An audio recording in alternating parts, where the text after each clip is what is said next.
Space Podcast, Third Space Podcast, Third Space Podcast, Third Space Podcast.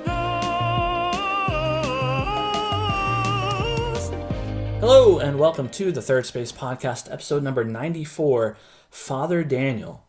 Now, super fans of the Third Space Podcast might recognize this title as very similar to a previous episode, Father Bennett.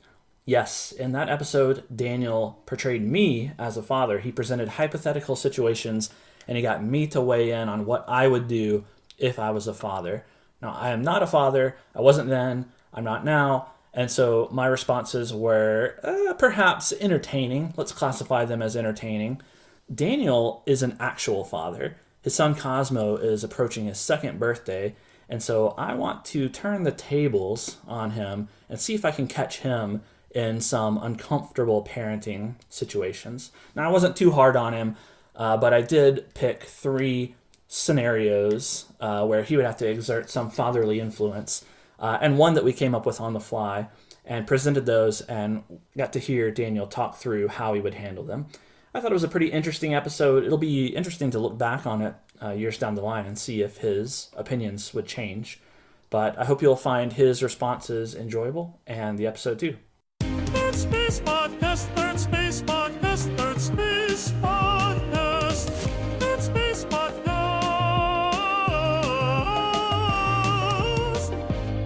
Happy Easter! Happy Easter. It's actually Easter Sunday today. Today is Easter. Do you know how the date of Easter is determined? I was actually no. It's some.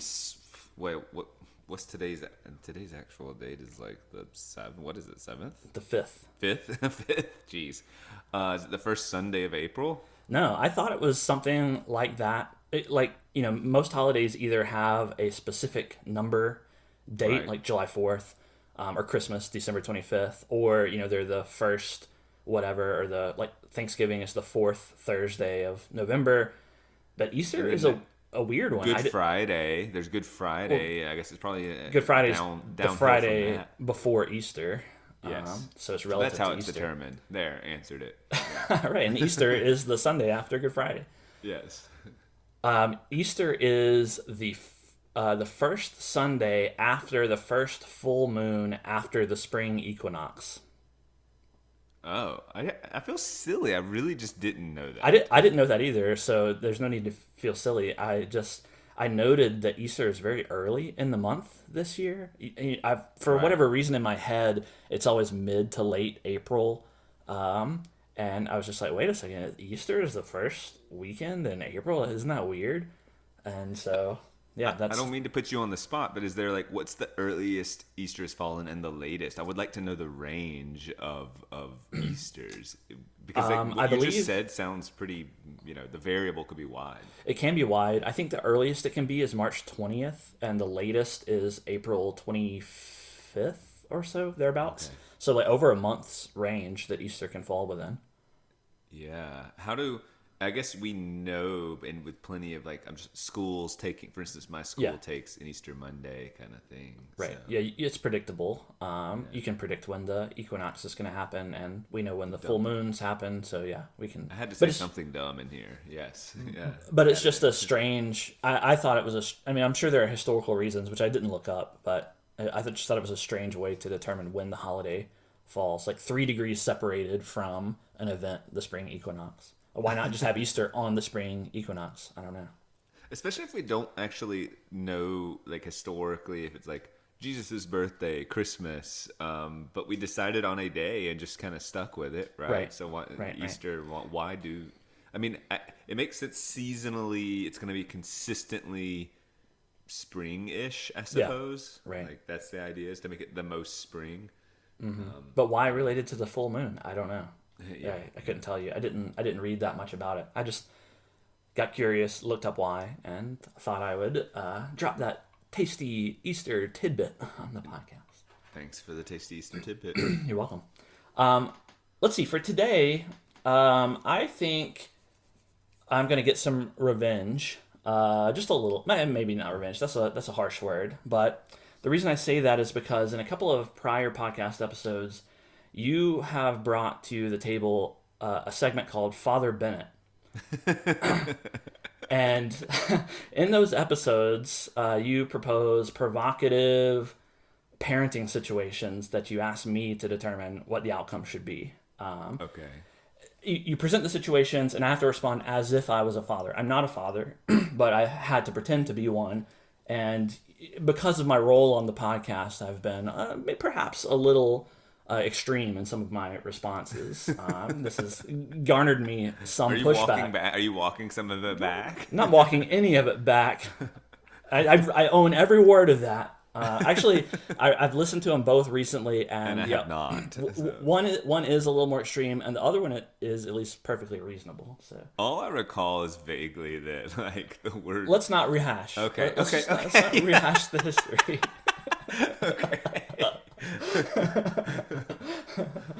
All right. So anyway, in my defense, I am not a father, so everything I said was just for show, essentially show and entertainment, and some laughs between us. Sure. You, however, are a father. The stakes are real. Yeah. The stakes are real. Cosmo is approaching his second birthday.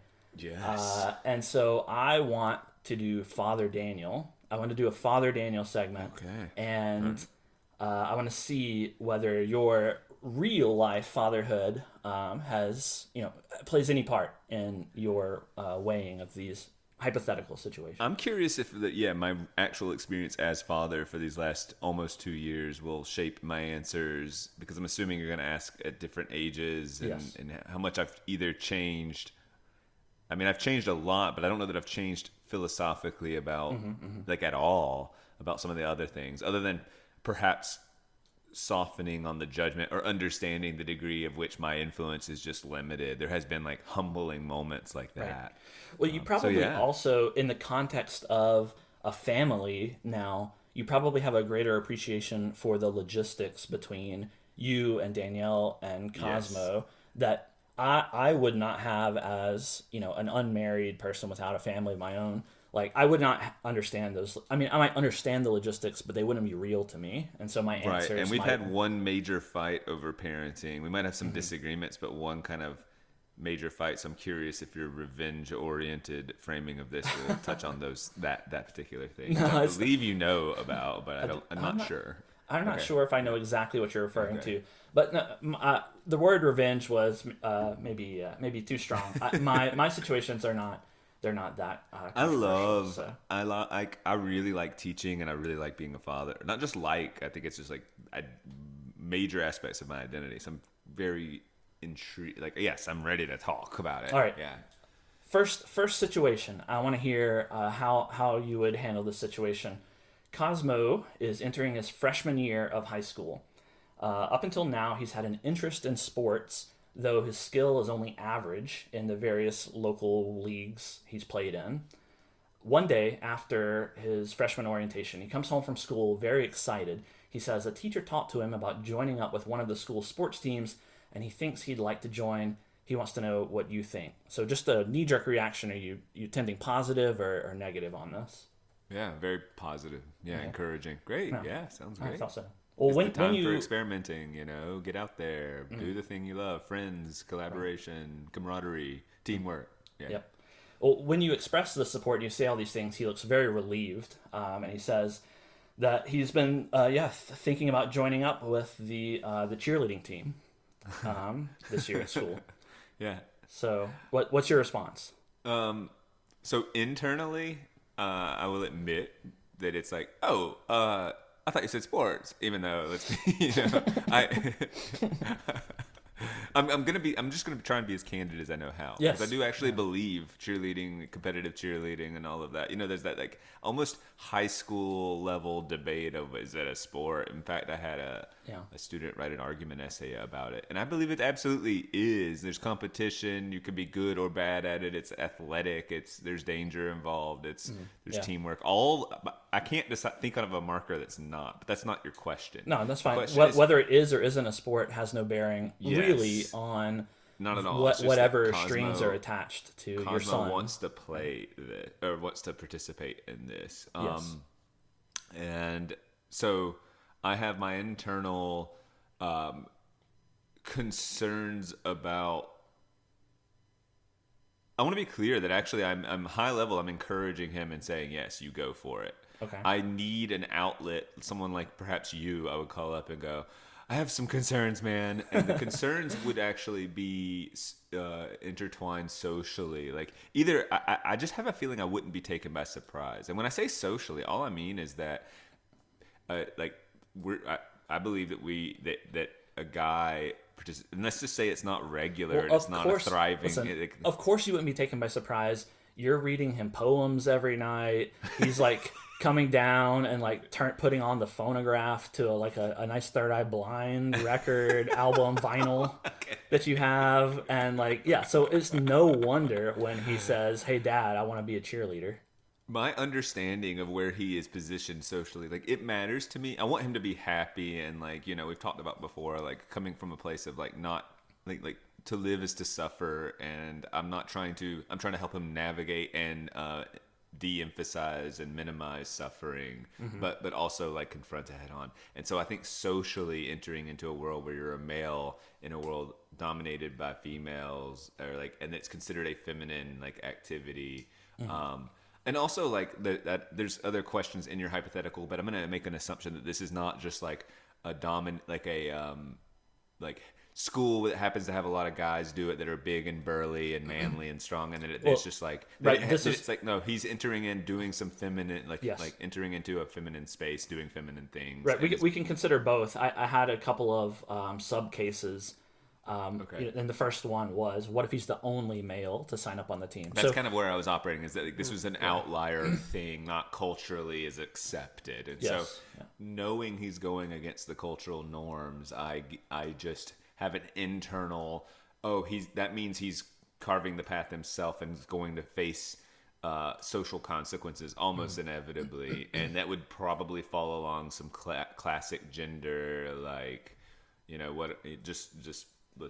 probably not coming from internally within the sport. I mean, maybe I actually don't know how he'd be received. So I would just be very cognizant of those social layers and the push. How much of this social layer analysis do you talk to him about? Do you have any communication with him about it aside from you go Cosmo, I'll support you all the way, whatever, or is there any discussion? My first moment is because I feel this internal a little protective pose would be my initial, but I wouldn't let him know. I would be absolutely all warm, especially if I sense relief on him, because clearly he's coming to me in trust, and I want to this moment in time, I'm pressing pause on all my reservations, judgments, anything like that, and I'm meeting him warm. I'm thank you for telling me, not just thank you for telling me, but just I'm excited for you. And then I think in that trust building moment, I would ask him, I would think later, return with questions, and the questions would not be so do you realize what you're getting yourself into? It wouldn't be these sort of positioning him on the defensive. I'd just be getting very curious, perhaps even more curious than I would be if you were I'm playing soccer or whatever. Sure. And similarly effeminate. I would just be listening, interested to attend as a supportive dad, and and in that curiosity though, and if I would be looking for any. I'm gonna assume Cosmo is also this conscious person who's not he's yeah, I know, Dad, this isn't gonna be easy, and I'd be what do you think some of the struggles are gonna be and then coaching him to be ready for those. See how, because my other big concern, if he's this is gonna be great, and he just is walking into this and gonna get smacked down socially in some other ways and just be blindsided. But if he's listen, it's no secret I'm picked on by these guys already, but I just want to do what I want to do. If he was clear-eyed about the social waters, then I feel much better, and that we could have a good conversation, and he feels that I'm a person of support. Right. So yeah, what if you find out that he's one of two boys to sign up for the team? And the other boy is a very vocal gay student at the school. Does that change the way that you think about the situation or talk to Cosmo at all?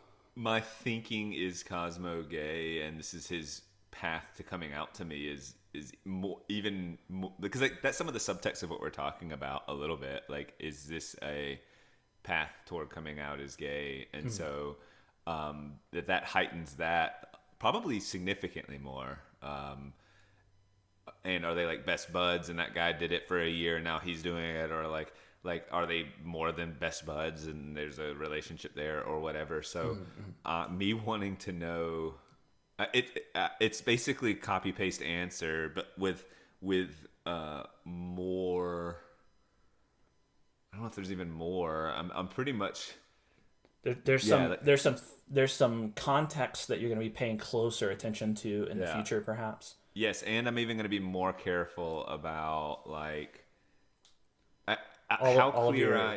what is he communicating to me really, and what is he communicating to the world really? Here is like, okay, like I'm actually going, okay, my son is probably gay. Like, I mean, what if all of the context, all of the signals leading up to this suggest nothing about being gay, right? He doesn't even like Third Eye Blind. He thinks your candles smell bad. He's like, he loves his Uncle kind of Bennett. A manly man. He loves his Uncle Bennett, and like he'll call and we'll just chat sometimes, and like has a crush on whatever the like popular celebrity is, female, right? Like has like zero gay signals. Maybe he's even already had a girlfriend, or by this point. And maybe just for the sake of this, does he kind of even open? Well, we'll do two scenarios. One is he's openly acknowledging, like, yeah, I know it might seem feminine, but I just love dancing or something. Yeah, love the rhythm, or like, he just preferred the art of it is really cool. Something. He has some reason. Or even have a crush on this girl. Or well, that was my third. That was my third sub category. Is you find out through talking to him that the only reason that he wants to join is because he has a crush on one of the cheerleaders. Consider both of these situations and tell me, how does that, like, what I really want to know is there any world in which you say, hey, listen, Cosmo, maybe this isn't the right way to go about it? Like, is there any time at which because you as a father are going to face probably mild, and for you even more mild, scrutiny for your son being the only cheerleader on the school sports team. All of your other school dads are going to be like, yeah, little Ricky scored 4 touchdowns or whatever, and you're going to be like, yeah, Cosmo did a cartwheel, and you're going to, knowing you would probably play into it. I was about to say, there's a part of me that's tickled that I have an opportunity to demonstrate genuine happiness for my son when he's following in footsteps that are not ones that I am particularly. But he's doing, like, in this scenario, isn't that he's failing out of school, he's suffering from deep depression, he's not at all fitting in. It's more like he's doing something that I find personally not very interesting, and then also like potentially is going to have some social pushback that is it's enough outside the norm, and so. My initial answer actually surprisingly covered all scenarios in which I am poised for a naturally defensive father response. When I say defensive, I don't mean like why are you doing this, but like, is my son like safe and happy, and then like all the other like so. And if he has a crush, like for instance, I think doing a whole activity because you have a crush on someone is a bad reason to do the activity. Right. But that's through my like adult lens. It's actually probably, given like you should be out there experimenting in the world, and a lot of people like find God through their like crush and go to church or something, or they get into the actual activity itself, or they don't and it falls apart pretty quickly and kind of like no harm done. And I'd be like, so I don't even think I'd bring up, for instance, if he was like, oh, he has a crush on a girl, this is a stupid reason and it ain't gonna last. I don't even think that's worthy of like bringing up to him. That I think that's probably not from my learned position, this isn't the pure reason to pursue this. So I don't think, and then so I don't know that my answers change. And there's a not sick kind of pride, but like there's a pride. I have a pride's not even the right word. Like I said, like, okay, I get to rise to the challenge here and be happy for my son, despite like him doing something that is not within my, like, doesn't feel like an extension of me as much. So, yeah. That's fair. That's fair. And kind of what I expected. I'm a little annoyed. I didn't write down any more subcategories, but I'm just gonna try to think of one. I want you to change your answer. So what if, okay, Cosmo, he's the only boy joining the cheerleading team, and he says, "Listen, Dad, there's just one catch. It seems like the cheerleading team doesn't have the budget, and I'm the first boy who's ever joined the team, so I'm gonna have to wear the girls' cheerleading outfit. I really don't like it, and I'm gonna be really uncomfortable. But like that's the way it is." It's funny you went there. Like, no, part of our thing is we put on makeup, and I'm not wild about it, but like that's just the thing we have to do. Like something that's matching eyeshadow. Matching eyeshadow. Colors of the school, and like I have to put it on, and I'm pretty bugged by it. Like that's just like in the handbook that's been there for like 50 years, and they haven't. So they're making me do it, and and the fact that what if the cheerleading coach is also the like theater teacher, and is just notorious for like picking and molding the students into like whatever little boxes that he or she prefer, like just kind of a weirdo. Okay, the fact I might even, there's a chance that his resistance to this one aspect, the aspect that also makes me like, I'm not wild about it either. Opens the door a little bit. The door for probably some of my, some elements of me going like, yeah, I'm going to help you navigate how to fight this. I wouldn't fight it myself though. Sure, I would be like, and I mean that, I wouldn't just walk up to the coach or whatever and say, doesn't want this and you shouldn't make him and this is ridiculous. I would okay, well, he's off the team. He doesn't get to join the team. Well, this is a team of skirt wearers. Well, let's say he and I practiced. I mean, I did really good like fatherly coaching on how to have difficult conversations, and the second he does, that's the reaction you're saying, that they meet him, like this coach meets him, so he's off the team, then you can either wear it or you're not able to be part of the team. And then I actually might have a sidebar conversation. Say, how did that conversation go? Because we really practice it, and I just want to know how he approached. I want to make sure he was respectful, because it sounds like you met him with some firmness, and I wanted to make sure he was respectful and and I would want to learn more. And then I might like pivot to my actual reasons, going, you're not seeming like a reasonable person here in this scenario, Okay. So like there might be some pushing and not really, and then if you go in another scenario, let's push me even more comfortable. Like he wants to wear like the female the not costume, but like somewhat sexualized uniform of a cheerleader, and like he's gonna wear that, and wants to, man, I'm struggling, to be honest. This like what is happening, and like and like the sexualized nature, I would have potentially we venture into like what are the dances like too, because a lot of this like, and I'm just telling you from the teacher perspective, it's weird. I just often find myself studying the rafters as the rap music and the gyrating and and I'm not.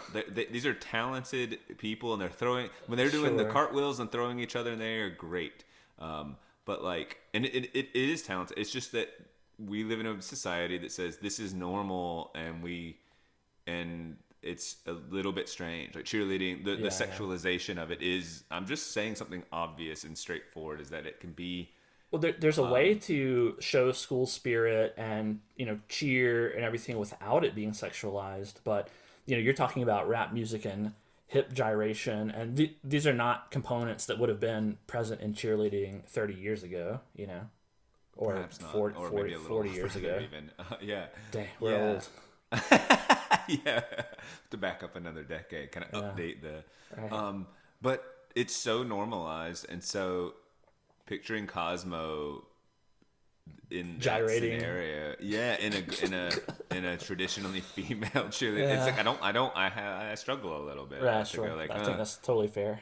And I would have to cross that bridge when that happens, and like seek the counsel of many and figure out what to do about that. I mean, but I'll tell you, I don't like it. So practically speaking, I think that's kind of the right attitude to hold. Like, I don't think any parent wants to imagine these little edge cases of, horror that their children could get into. Like, you don't want to think about Cosmo getting addicted to hard drugs or I don't, whatever. I don't dwell on it too often. And there's probably no need to dwell on it, because the likelihood of any of these edge cases happening is necessarily close to zero. And so it's kind of the thing where you don't think about it until at least you start getting clues, if you're not in denial, or until it becomes, relevant. And that's probably the healthiest thing for your own mental well-being. The only downside to that strategy is that if you are one of the unlucky people who does hit one of those edge cases, you're going to get totally blindsided.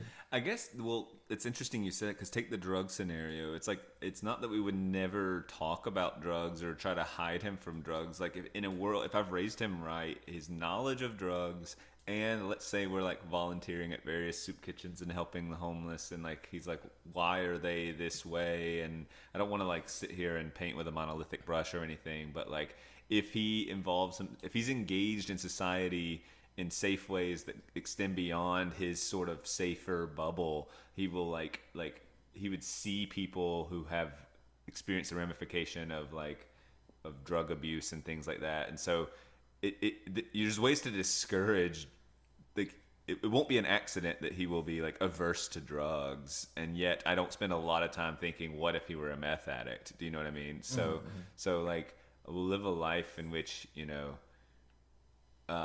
if he feels, I believe,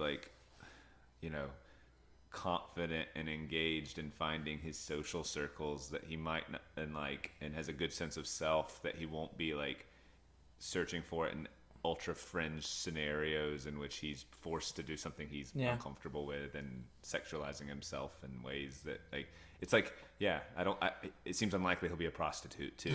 Sure. I mean, presumably, you're right, it could still happen. He could still be a meth addict or a prostitute. Or whatever unknown danger the future holds, right? Like, we're heading into an era of unprecedented technological change. And, we're the old unks. We don't know what's going on out there in the world. And he might have the new fancy hover device, that is particularly dangerous in some way. Or and it'll AI partnered romantically. Yeah, right. Oh, that's a really great scenario that I didn't think of. What if he comes home and says, I got a girlfriend today, and you're really happy for him or whatever, and then he opens up his hover phone and says, here she is, say hi, and it's a little like dancing anime fox or something hologram. To explore that in really quickly, like, I'm wanting out. I want him out of that. That one's a very clear, I don't believe it's healthy for himself, for others, for society, for any. There's no you're not going to make an argument in which I buy in. But we're in love, Dad. And so, I think in this scenario, let's say he's nervous and he knows I'm probably not gonna like it, given who I am, and he knows me obviously, and he's like, I need to tell you something important. So then he reveals this and he's super nervous. I think the best I can do in that scenario is say, that was hard for you to tell me, wasn't it? And and I'm glad you trusted me, because our relationship means everything, and you've told me something that's hard for me to process. So instead of jumping to the reasons I'm concerned, I just want to give you a hug and say thank you. And then I just have some before I even respond to you, just know, first and foremost, I love you, and your safety and happiness are paramount for me. Okay, so great. So you're okay with Lala? No, I'm not. You're okay with my girlfriend Lala? No, thanks, Dad. I would say I don't want you to take my response right now as supportive of this choice, because I think I love you enough to sometimes we got to engage in disagreement, and I have some deep concerns, but I would have those in a separate conversation, because right now I have a lot to process, and I don't want to respond in anger or I don't want to have a knee-jerk response that damages what we have. Mm-hmm. And then I have to get out of the conversation, because I think I'm freaking out, to be honest. I have to then I have to go have my fit with trusted people. My absolute, I'm worried about my son's soul. Right. And then I get to kind of have this strategize, emotional catharsis. Right. First of all, I'm talking about devastation levels. Honestly, below there's been a tragic accident, but in that category, probably tapping into similar parts of my brain. I'm serious. Like that would be one of the more concerning scenarios you can come up with. And so then strategize and read and get and like, whoo-wee, because that's the real test of like, because I think unfortunately it'd be a little bit. I guess every culture, even a drug culture, is going to be like people who use drugs are going to say, well, you don't. Those who don't, like the ones who do not participate in our culture, are misinformed and have a caricature of the culture that we live in. They don't get it, man. Like no matter what it is, it's just that they don't get it. And so I'm curious how overlapping the same like psychological principles of getting curious, right? Asking so questions. you would go get an AI girlfriend and well, see this is how where it it'd be is. very tough. Let's say I went and saw a world-renowned therapist and psychologist who helped me strategize, and they wanted me to like just say, well, you guys starts with questions. All the things I was saying about cheerleading, I'd be pushing back and saying, here's why I think that's not a good action, is the damage and danger. If my son's doing cheerleading and gets picked on, fine. But like if his attachment toward a machine that's going to destroy, like there's active damage that well, both can have damage, but this particular type of damage is seeding the soul, like CED, like like and like I think getting that back is different than I was picked on and my feelings were hurt versus my feelings are being trained in such a way as to rewire my relationship with the world. So I'd want to be aggressive about getting him out of that, and I don't know. Like that's all I'd say is I'd be seeking experts and having to have behind the scenes battles that he isn't hopefully totally privy to. He just would kind of have this. I mean, that is a weeks long pursuit. How do you deal with this in the like you just gave him a hug and you sent him up to his room. Conversation 2 would look like this after I've had a night long cathartic, like one day maybe or even 2 days, but I'd need to talk to him soon to say. And this is what I'm just kind of off the cuff talking here is saying, okay, like we have a lifelong trust that we've built, and I need to share some concerns that I have, and I know that you know, this is going to be a difficult conversation, and I know you're going to be resistant, but I need you, like, it's time for me to cash in on, and I might not use the word cash in, but like any trust you've had in me, any wisdom you believe I have, I need you to hear me with this and try not to get defensive. Just like I sat with your information, I need you to sit with some concerns I have. And then I would, in a tempered way, but still strong. So instead of like I'd try to filter out any disgust response, but I'd still say the firm thing. Here are and I would actually try to cull back my 35 concerns to 3 to try to like collapse them into 3 overarching concerns. And I would say them frankly, I don't know if bluntly, but like kind of like a curated form of like, so that there's no ambiguity. There's no ambiguity about my position. And say I would like to have another conversation. Like, and I said, like, I don't want to argue about it right now. I just want you to sit. Like, I sat with what you said, and now I want you to sit with this, and then we can come back after, like, with tensions not being high, because I'm sure I've put you on the defensive, and then like, but that conversation would be a volatile conversation, because for sure. I mean, asking something of a 16-year-old boy or whatever the scenario is, right. It would. Yeah, I mean, and he would feel some shame, because I don't. And I think that's okay. We've talked about shame before. Like I don't. I mean, I think from what you've said, I think your strategy is whatever your intuitive strategy is, at least has some merit. You know, with more thought, I'm sure that you could refine it more. But like, I think the risk that you would run, like the risk that I would run in shutting it down immediately, which would be what my knee jerk reaction would be, is that you damage trust, and you encourage. Do you mean like taking the phone when he confesses to you? Like, give me shut down the internet until I figure out what the hell to do. I'm not committing to any particular action. I don't think I would be that. I think I would have the awareness to not be that extreme. But you can imagine parents who would behave in that sort of way. And the risk That's what I'd want to do is shut down the internet. We're done with the internet. Right. We're moving to a cult that has no internet. Like the Luddites. Yeah. You run the risk of damaging trust. You run the risk of encouraging or discouraging any future, disclosure of difficulty or anything like that. And your kid is just going to hide anything that he feels, ashamed of or problems that he's struggling with. And you don't want that to happen. So your initial reaction, although it sounds, a little mushy and like new age parenting, like not addressing the actual problem immediately and instead saying, listen, I need to process this. We're going to have a discussion about it tomorrow. Thanks for telling me, so on. I think that actually sets the stage, sets the tone.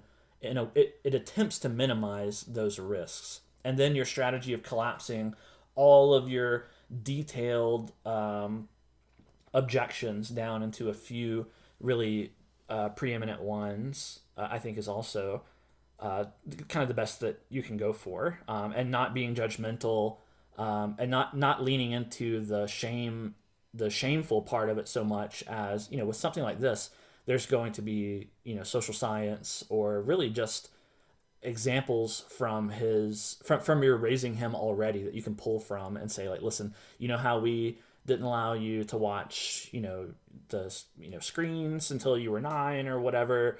Like, this is just another example of the same sort of thing. Like, this is dangerous for your future and so on.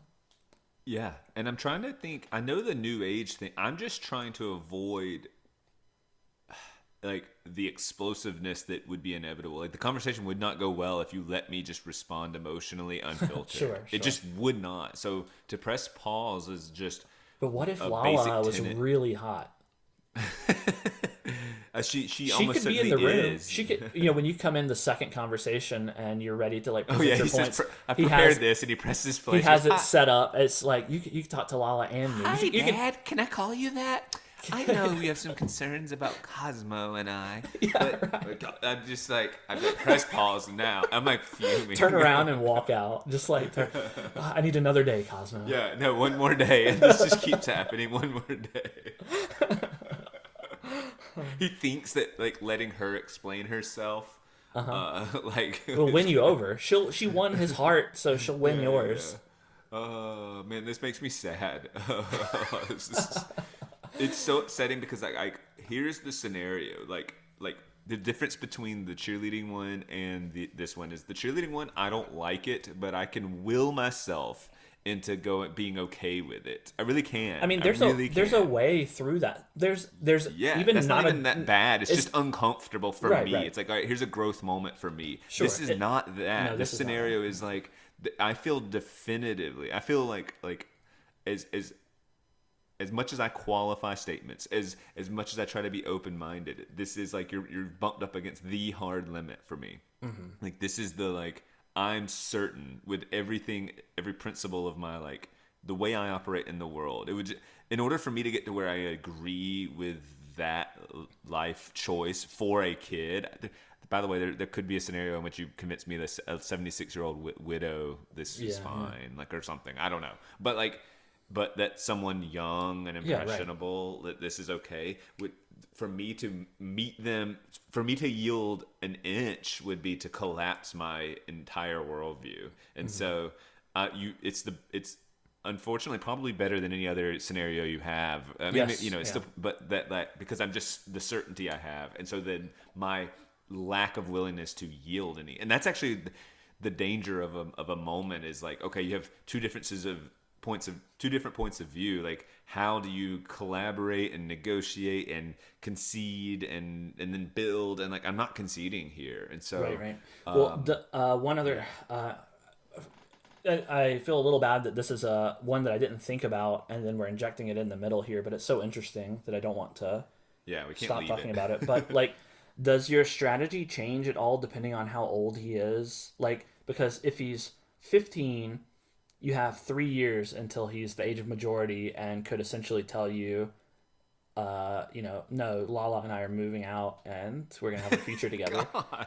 As at 16, the time is shorter. 17, I mean, the time matters. Like the harshness of your response might vary depending on the amount of time he has. Now, of course, his maturity is going to change across that range too, so it gets more nuanced. But I just wonder are you thinking about that at all?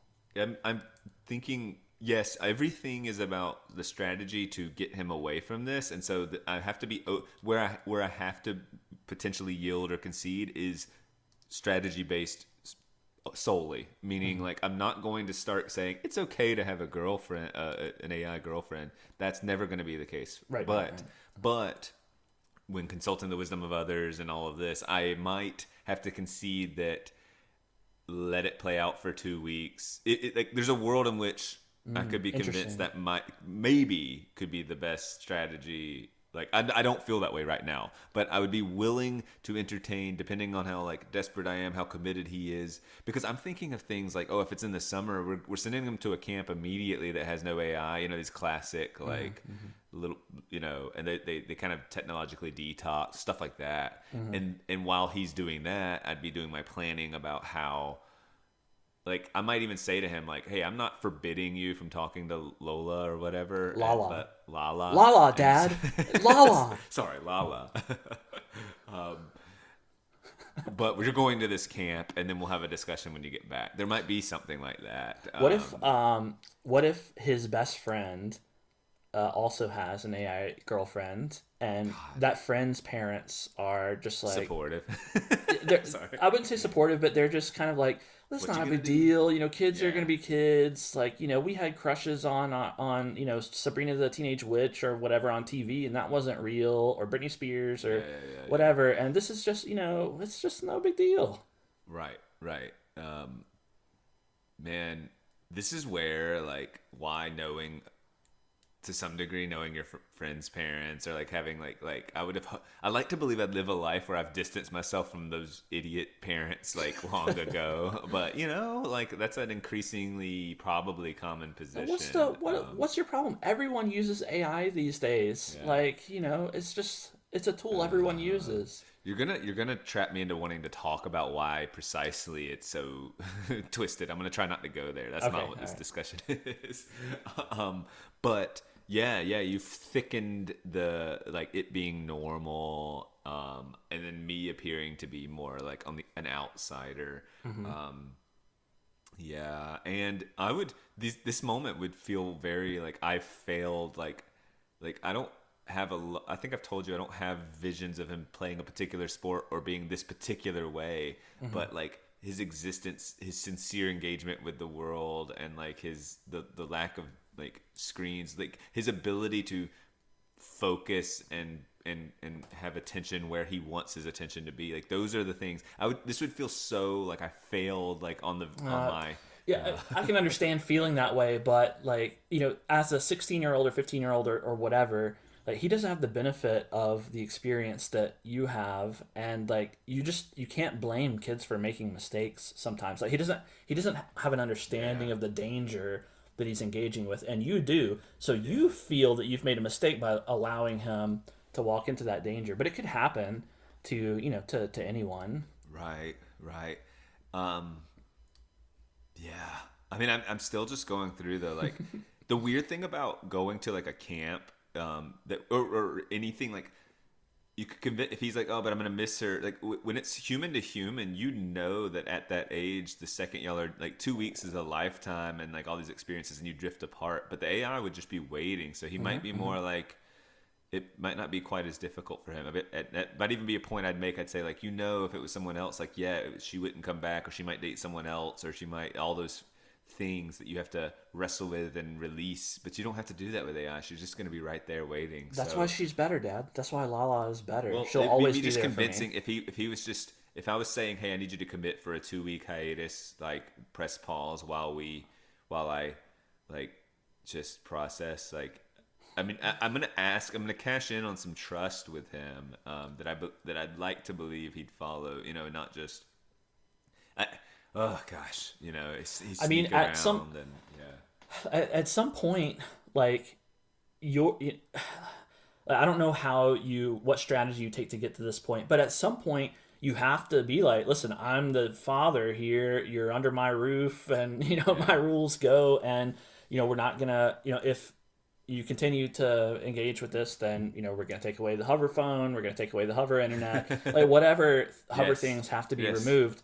Like you have to prevent I the would. situation going forward. I would do Even okay. at the risk of him being resentful and maybe temporarily losing trust, but you have to hold out hope that eventually he'll come around and understand why you did what you did. I think this is the scenario I would cash in potential relational damage and say you can, because I would say I know you disagree with me, but I also know that I love you. Like I deeply love you, and this might hurt you a lot, and it hurts that I'm gonna, but I'm doing this, and I am doing this because I'm that confident, and yeah, I would, after potentially trying other strategies, and these aren't strategies. Well, yeah, and this what I resent about the scale of extreme, like, or like how blunt at force all of it is that like I think the most powerful strategies are those initial ones about how do I get him to agree. So I'm actually trying. Right. It's like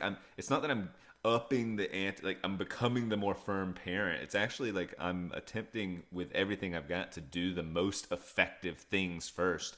And now we're just resorting to the last resort. Like, and so and yes, I would in this scenario. I am taking the phone. I'm also getting rid of, if he was sneaking around and trying to do it, I get rid of the internet if somehow, or buy some product that like kills internet. Kills lava.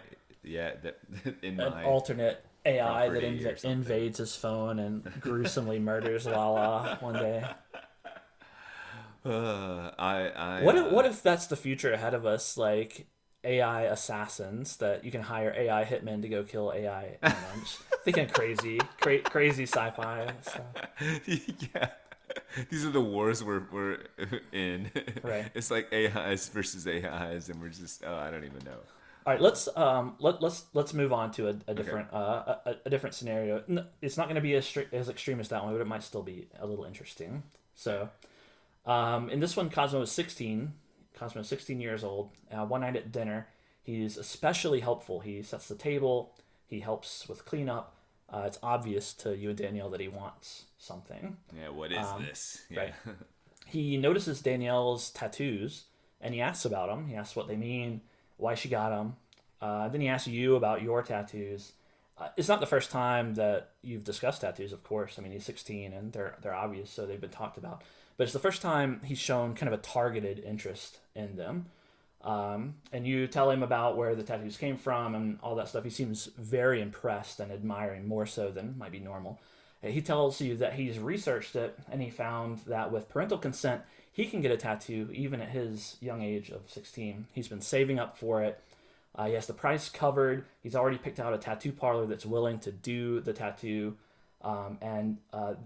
The first situation that I'll present to you is that the tattoo he wants it's a Bible verse. I didn't pick a specific one, but let's just say it's a kind of popular cliche, but maybe I can do all meaningful. things through Christ that strengthens me, or something like right. Bible verse. What's your response to this situation? I've thought briefly about this when he expresses interest at a younger age, or like I'm talking like 5 or 6 and knows what the word tattoo is, and I've described, because he's already looked at mine and say balloon and points to some of the pictures. Yeah. When he says like I want one, I might say like when you're 18, maybe when you're 18. And then like so that would almost be a mantra that would be baked in, and so like an 18 to like a 5-year-old is ridiculous. It's just never, essentially communicating never. As he's 16, he would because I've laid some groundwork into not even entertaining it until he's 18. And then I would kind of revisit that moment and be like, hey, I told you maybe when you're 18,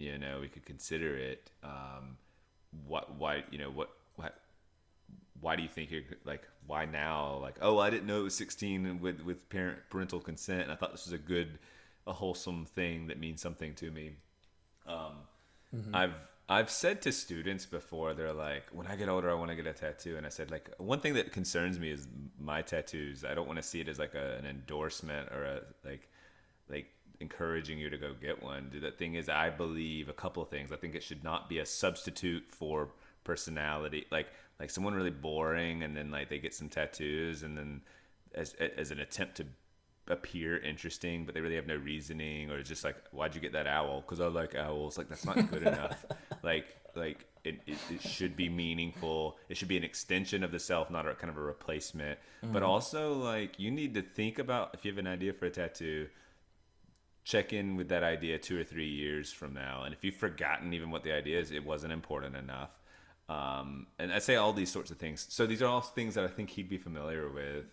And I'd be like, great, that Bible verse is cool. Let's see in 2 years if you still want it. And like, but I think I could do it without being totally dismissive. I would just say, hey, that boundary's already been set. So even if he came to you with the situation at 14, and then 2 years later said, listen, Dad, it's been 2 years. I still want to do it. And with all the same stipulations, he found the parlor, he has the money, all of that stuff. Would you say no still at 16? You'd be like, sorry, we said 18. A couple of questions. So the Bible verse is a little bit of a relief, but I would pretty much stick to, I'd say, hey, these conditions haven't changed. I'm willing to say a couple of things, is that like, well, where is the tattoo? If it's visible in short sleeves and short pants, or like where that matters to some degree. Sure. Let's say it's in the most like inconspicuous, like it's on his shoulder blade, or something that's going to be covered. His elbow and his shoulder, like written up and down. Right. Easy, like, yeah. And he's wanted it at 14. He actually did come to me at 14, and then again at 16. Yeah, let's just say that I know it has been 2 years. I'm trying to make the most acceptable case I can. He's brought it up a couple times in that 14 to 16 too, so I know it's something. Is like, can't wait to. You said 2 years, and I. Right. I've been thinking about it. Still whatever. Want it. Knowing too, like that you can get tattoo removals and stuff. Like, I think I would just push and say, nope, not till you're 18, unless he was just like, this is my moment of rebellion, and I've been a good kid, and I'm asking, and that might be a concession. So my. Okay, you can have this tattoo, but you can't do anything else wrong for the rest of your. No, I just mean that, like, I would be discouraged. I would check. I wouldn't say that explicitly to him, but I'd look at Danielle and be like, dude, he's a really good. Like, I'm gonna assume some other things. He's a good kid, and he's been thoughtful, and he's wanted this, and like, if this is his I'm a badass rebellion, like, he's not sneaking out at night, he's like studious, he's a good friend, and I'd say, and like, if he regrets this in 5 years, he can pay $400 and get it removed, and it'll hurt, but like, it really will pretty much. I think the tattoo removal has gotten better, is my point. I don't think 20 years ago it was that great, but I think for a small one like that, I think I'd entertain it, but the pushback would be pretty strong for me and dismissive, because I want to build this culture of dismissing it, that is just ingrained, and so he'd have an uphill battle, but I would entertain it. Okay. Would the level of pushback change if instead of a Bible verse it was some generic pattern, swirls or leaves, or barbed wire, or I don't know, just some tribal pattern or something? I think I would I'd tease him and be like, I don't mean to, like, these look cool, but like, buy a painting that looks cool. Like, are you just like, what? This isn't that sort of I mean, but let's be honest, tattoos ultimately, like, I can talk all this talk about extension of the self and deep and meaningful, but like, they are in some ways like conversation starters and just kind of cool. So who am I to sit here and really don't you want that? Yeah, don't you want your son to have good conversations? Well, I will admit that, like, you should let him get a face tattoo. That's a conversation starter. No, that's where the limit. But like I started with, I wanted a sleeve, and I had quotes that I wanted. There was like, it was both. What was fueling my desire was like the aesthetic and the content. So like, I don't know. My pushback feels a little stronger. Like, going, man, I mean, I don't believe at 14 or 16 that like your aesthetic choice is gonna like mine has solidified. Like I don't like I know what I like, and it's not as evolving as swiftly. So I would just use that argument of like, okay. Yeah, like, that's why dude, it's different for you versus him. Because I mean, yeah, of course, he would say, "Well, you and mom have tattoos, so they can't be bad. They can't be inherently bad. I don't Otherwise, think tattoos are inherently bad. They're well, just, I know that's just what he would say. He was like, yeah. he would say that you both have them. You, mom and dad are good people, so why can't I have one too? I want to be like you, and they're cool, and so on. He would have a lot of reasons to put forward. And I would just be like, when you're older, kind of and more a little solidified. When you're the rapidity of your change has ebbed, Sure. What about? I'll skip my other. I had an intermediate one where what if it's the tattoo is one of his favorite new hover Pokemon or whatever popular thing is, but you would say no to that, so that's not interesting. What if it's not a tattoo that he wants, but it's some other cosmetic procedure that's popular among teenagers at whatever time this is? So a nose job or like jaw sculpting or a facial piercing or lip filler or Gauge whatever earrings or something. Yeah, whatever future impermanent is that the idea? Maybe impermanent, but invasive, semi-permanent. Semi-permanent. The jaw, like some of these things can be overcome. Like a piercing could be overcome with time, but still is a significant thing. I need to hone in on this because like if it's like a quick like because if you're splitting the tongue to look reptilian or something, does that vaguely make sense to you? I think that was like a thing for a while. Like that's a thing. Like, I don't think you reversed that. And like, what about a nose job? Like it's plastic surgery. He's changing the shape of his nose. That's definitely a delay. He's just never liked it. He gets kind of made fun of for whatever reason. Also, we have the money for it. This is we're he doing saved well up. financially. He saved up for it. He That's has how much it's made him self-conscious. All of the situations are the same. He already. Now we're in an interesting one. With parental consent, he can have the procedure done. He already has a plastic surgeon that he knows who will do it, like that a friend referred him to or something. Everything is done for you. All you have to do is say yes. So just a side note, this is interesting because if you were to say like a nose ring that I thought was ugly, because like now my slight disgust response is such a strong word, but like I do not like it at all. I don't see it as permanent. My hope is that like he feels confident and sure of himself, and like, but like it doesn't seem to be like I'm lacking like the nose job. If he has a big nose and is just like felt self-conscious his whole life, it makes me sad that at 16 or 18 he wants one. But let's be real, that like there's probably things that people are self-conscious about at that age that they're still self-conscious about at 25 and 30 and 40. Like if it, especially let's just say it's kind of true. It seems to be rooted in truth. I hate to say it this way, but like if his nose actually was very normal and he kind of had a weird relationship with it, and I thought it was more of like an internal confidence issue, and for some reason he had a misguided like focus on his nose, I would be more interested in the root of the problem, which is like in his head. But like if he did have a big nose and it was simpler than that, like it actually is like, okay, I feel for him first of all, because like, okay, I get it, I guess, and I would just say like maybe for your 18th birthday, or maybe I'll like I don't know, like because I don't that doesn't, these feel like two very different scenarios. Yeah, they are different. They're weirdly they're I might different. be like, fine, get your ugly nose piercing, idiot. Like, but like I might, but like but you were gonna and tease him about it. Whereas the other, I'd be like wanting to have longer conversations about confidence and whatnot. Sounds. I can at least imagine myself behaving in a similar way. Like I hate nose piercings more than you do. I think we could probably have a pretty epic battle saying what we dislike about nose piercings, especially on boys. Goodness. I can't imagine Cosmo with a nose ring. Or some emo, like the late 90s, early 2000s, emo makes a big comeback, and he's wanting like some eyebrow bar thingy, something, right? Like, I mean, I could at least imagine myself getting into the headspace of yeah, it's temporary. All it takes is simply to take it out, and then it's gone, and your skin will heal. And so Yeah. this is a fad. I'll tease him. Everyone will tease him. The styles and things that are popular will change, and he's not going to have this thing when he's With a side in note, by the college. way, that his behavior and all, like if those are cultures that are That's in true. some ways contrarian, Fringe, right. and Yeah, so right. and if he's experimenting with that, like I have to be tolerant to some degree of it to like let him express himself and be a little bit countercultural, whatever, as he finds himself. But like it's all rooted in like it's kind of like when can you watch a rated R movie?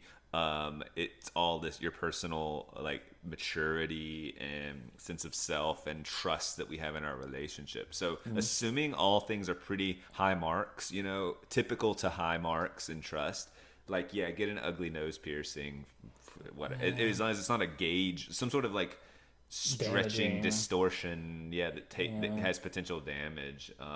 I wouldn't be really easy. I would make him feel like he had a journey toward it and convince me and like Yeah, yeah. do a presentation and still and wait 6 months and make your argument like really make him earn it Yeah. and then say yes, because I don't want that barrier to entry to be. I want it to be pretty dang high and that he feels like he got away with something. That'd be the ideal. Is he got it? He felt like he earned it. He knows that I conceded and that it was a big concession and like that he pushed the limits there. That's where I'm at. I don't want him to be like, oh, my dad's cool. He just says yes to stuff like that. No. Like I conceded big time here. And you make sure you take pictures so we can make fun of you in 10 years. Like that kind of thing. That would be that'd be the ideal situation for me. The nose thing or something is a different scenario. Or let's say he's like somehow like balding early or something, like any of that. It's like Yeah. What if the nose his nose well, firstly at 16 you still have growing to do and your face is going to change over the next number of years. Yeah, from and a science perspective, I want to make sure you're settled. Yeah, your face right. is like settled. I don't think I would allow any of these plastic surgeries maybe ever, but certainly not when they're still physically developing, because their face might grow into their big nose or whatever, whatever thing that they may be wanting to change is. Yeah. For the piercing, well, I would have at least in the same ballpark of the same response as you. I'm surprised to hear you say that, but that says something. Yeah. In the same ballpark. I'm not committing. I'm not committing to the same ultimate outcome. But like part of me, I think you said that like maybe for the nose job, it stems from a insecurity that's deeper that might need to be addressed first, and you're not addressing the nose job itself, but the underlying issue. I think even the facial piercing might actually be an expression of the same thing, or even the emo clothing or whatever other way of acting out. Like, I don't know. I don't know that any of those should actually be treated that differently. That's fair.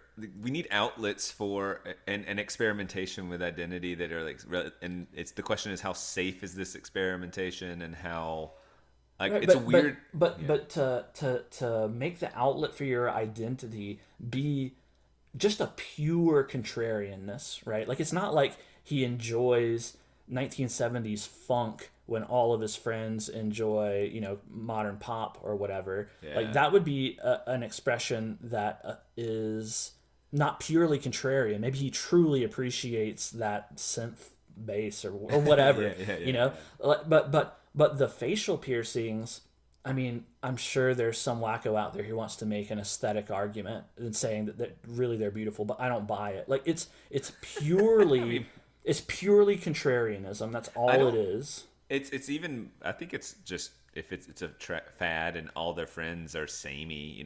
They're just but like, even that is not something to be encouraged or maybe even tolerated. We've talked about before. Right? Like it's good to be like. I mean, it's what is like say goth or emo or something if not like I'm rejecting the status quo and I'm edgy, and so it needs to be framed as you are edgy. If we're too accepting of it, then they have to go find the edges elsewhere if it's no longer the edge. So I want the edge. I guess that's back to my saying yes almost begrudgingly, or you earned it, is that like you're at the edge, Cosmo. I'm allowing this, but you're at the edge of rebelling, that I'm being permissive It's here. just such a lame rebellion. Yes, that's actually, yes. I guess this is what, now that I'm putting myself in the role of the father, I'm sympathizing with you in this situation. I would be like, why can't you rebel in a cooler way? Why do you have to rebel with like these black spiky belts and like the facial piercing? Like, why can't you like 70s funk or something? Is it any bit surprising that the quests for identity from teenagers is pretty lame? No, I know. Music is not lame, to be clear, but like listening to it's more about the aesthetic than the quality or enjoyment. It's like, I like, this is tough, or this is light, or whatever, and then clothes and colors. It's just like building.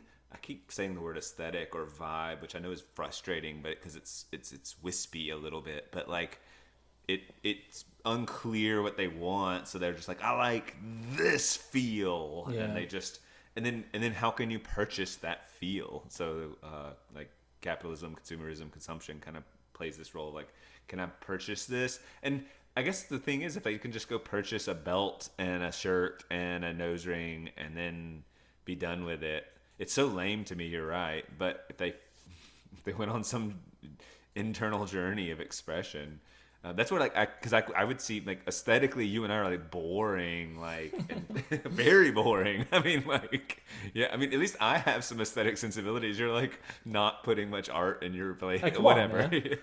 On, my art is on the inside. Yeah. But the case can be made that you're like our interest.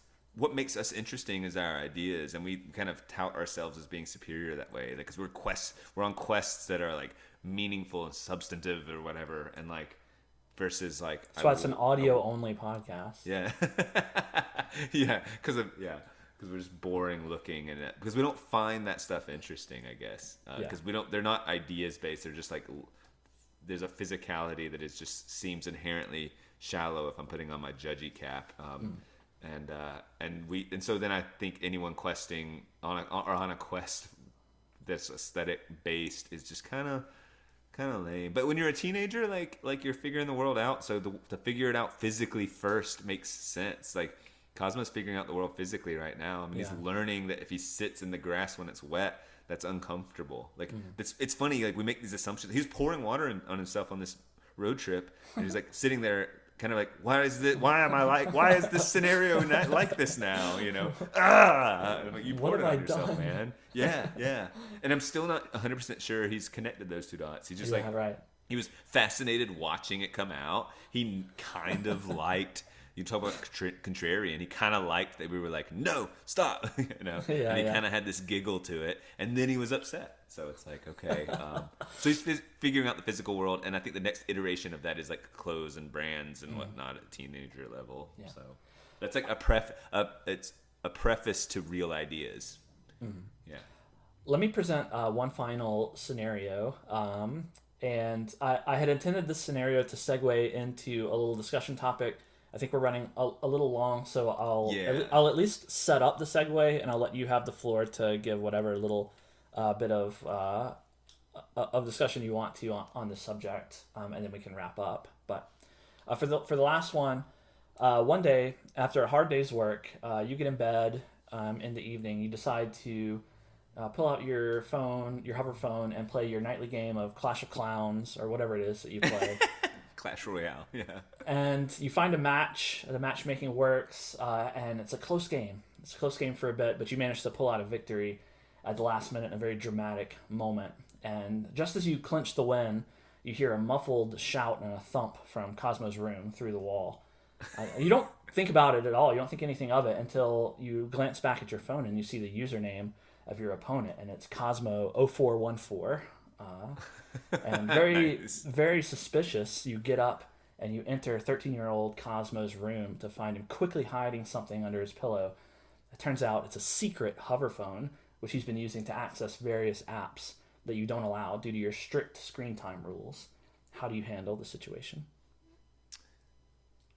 Yeah. He said he's 13 too. Yeah, we'll say 13. Man, I'm noticing a lot of so this is hey, you shouldn't have done this. I'm very mad right now because I am actually. I'm very like I don't want You to. won. Oh, yeah. Sorry, I forgot that part. I'd be confiscating the phone, and I'd say there will be further consequences, and I will be telling you about them tomorrow or whatever. It sounds like these sound like non-answers, but I promise you, and it's actually a very strategic thing, is to say like to press. Like I've always had this is my teacher thing, is that the small like every punishment, or I shouldn't even say punishment, but you could say restorative justice, you could say everything consequence is the best word. It's all measured in like how much you slow down. So minor consequence in class, if someone like is talking when they shouldn't be, that's a minor consequence. I might shoot them a teacher look and there's a pause and then we go back to class. And then if it's a bigger thing, I might take them out into the hall. If it's a bigger thing, I might email or call the parent. If it's really big, think about what schools do. They suspend or even expel. And these slow down moments get longer and longer. And so when presented with these moments in the fly, I have the luxury and relationship with Cosmo to say, I don't have to give you my fully baked idea right now, and so I'm almost always going to press pause. But I can say things with confidence. I'm taking the phone.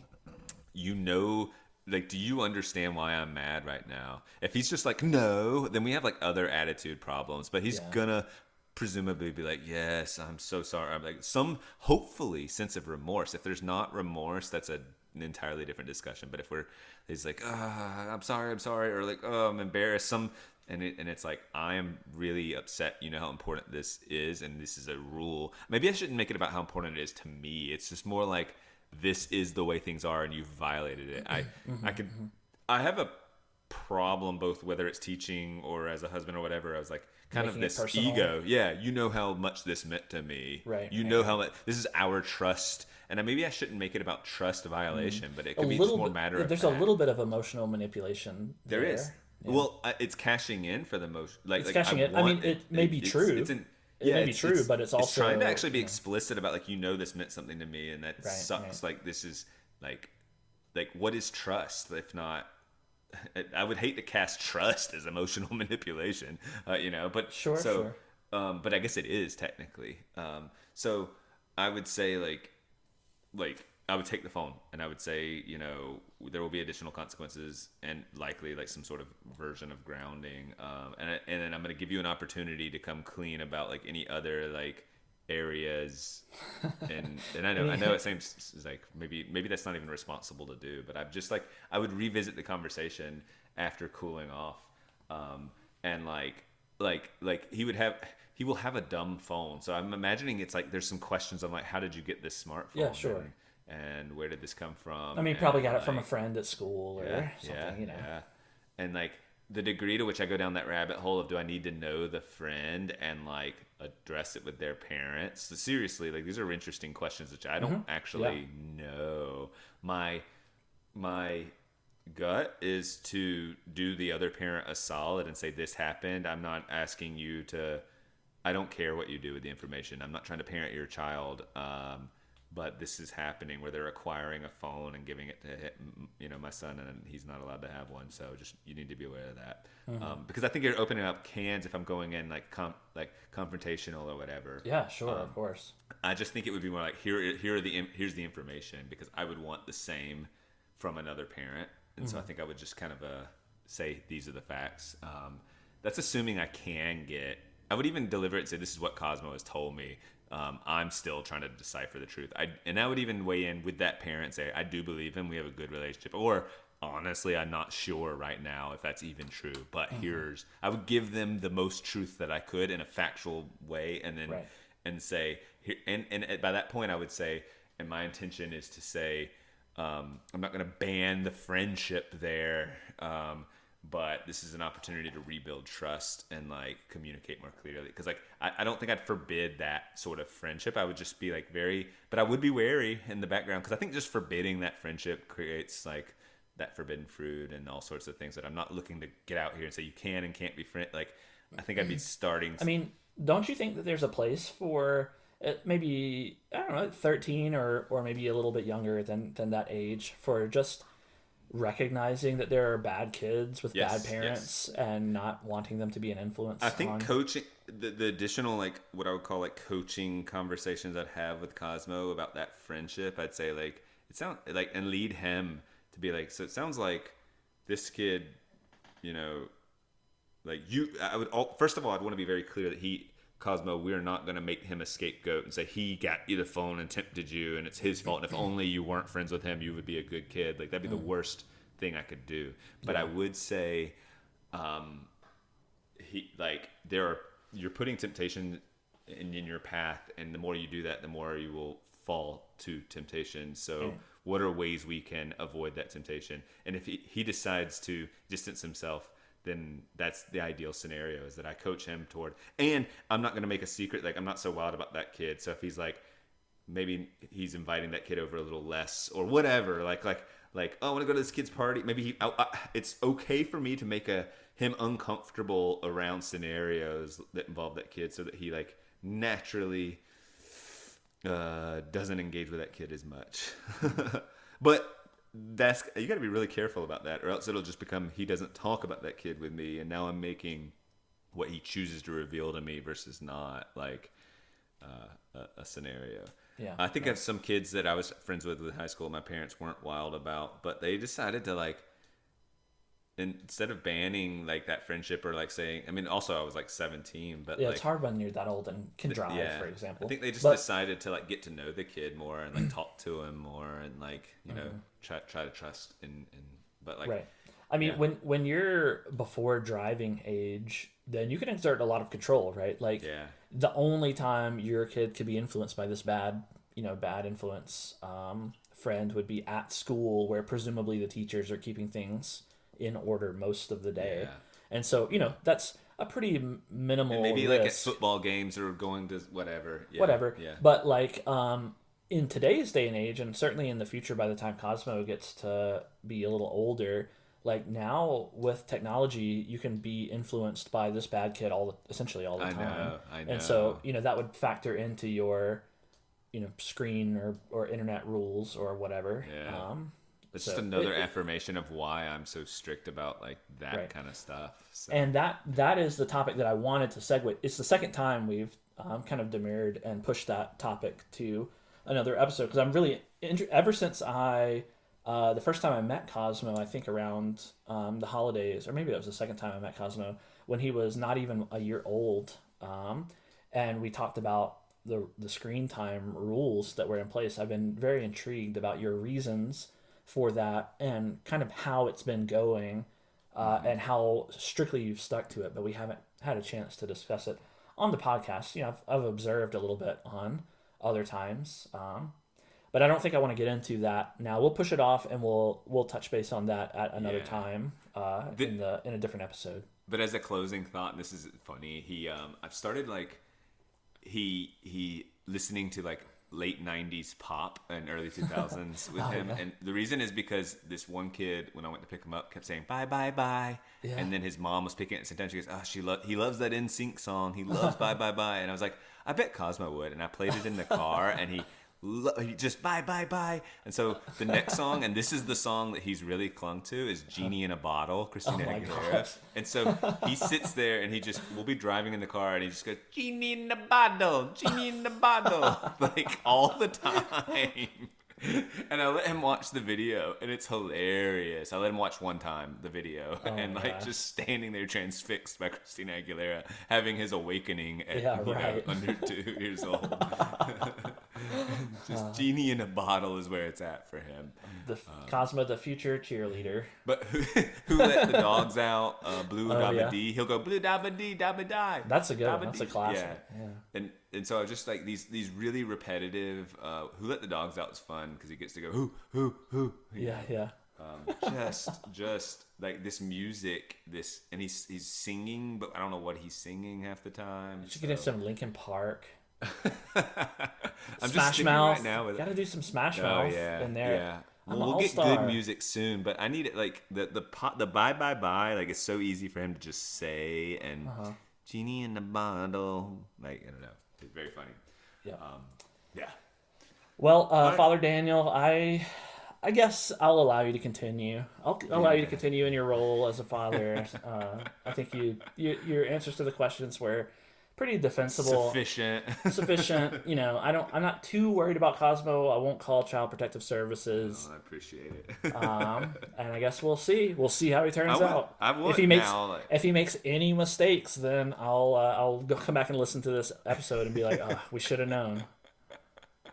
I would really like for you to have Dave on the podcast. Just get me out of the podcast. Do one with him, just the two of y'all, and do the same questions. That would be actually really, really fun. I would love to have Dave on for every episode. Yeah. Just kind of in the background to chime in every now and then with. No, I agree. Whatever bit of pithy wisdom.